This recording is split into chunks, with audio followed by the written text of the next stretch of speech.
Alright, what's up people? I got a new video for you today, and it's called The Number One Problem in America, and that is divorce.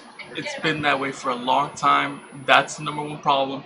People will tell you that it's other things like money or politics, but that's not true, because divorce and that lack of trust and break in marriage is the one thing that affects children and people growing up the most. It has the most influence.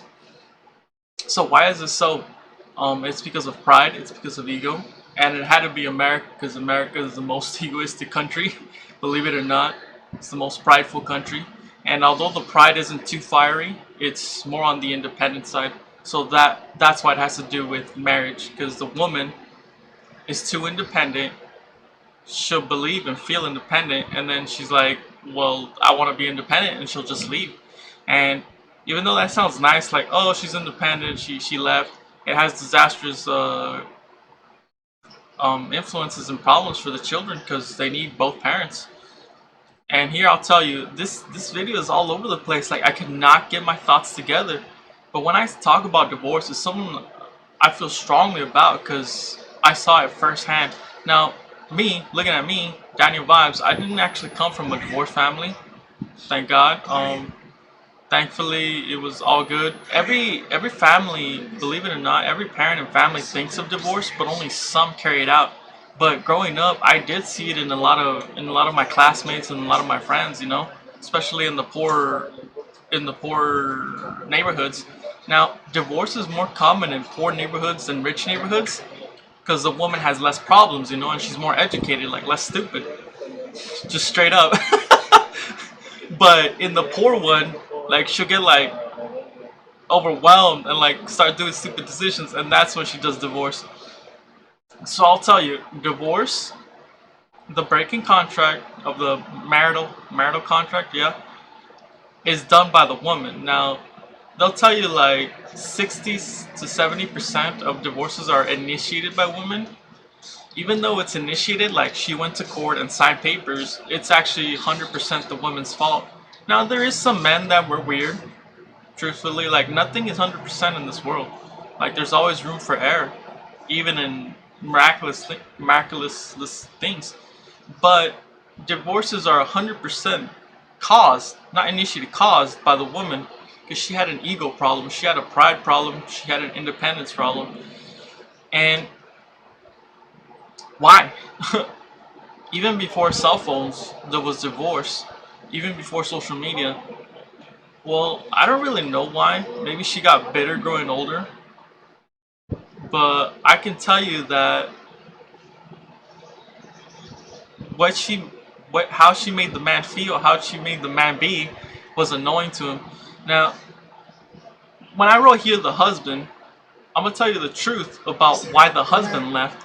Because when I was looking at my friends, at all their families and divorces, it's always the same situation with family. Like, the mother was left.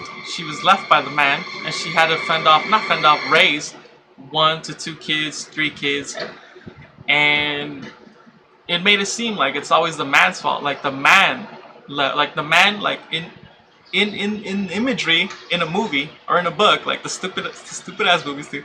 They made it seem like the man was the mean person, like he was a drunkard, or he was just acting weird and he left. Like, he was a biker bad boy and he just left her. That's not true. He left because she was annoying. She's the annoying one, and she's actually being secretive because she won't tell the children why he left. When the children ask her, like, hey, why my dad leave? Like, where is he? Like, so you could tell me what to do. Like, I don't know what to do.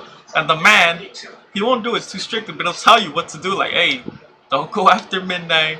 Don't do this. And she'll say, I don't know. She'll say, I don't know. She'll say some BS. She'll say something weird. But he left because of her, She said some weird things. She acted weird. She acted wrong. And it was her fault.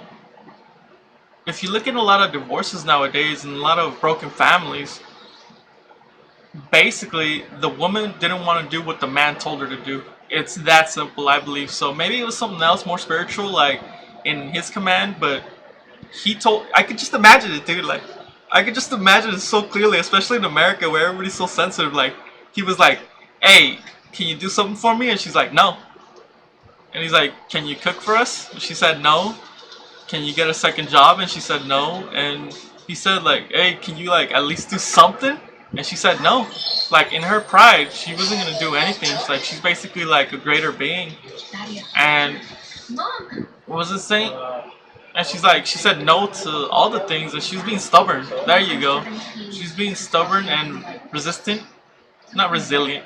She's not cool. Like, resistant to all the things the man told her. And in her pride, she was like, I can do better. And so she left. And she left with the children. She took the children too.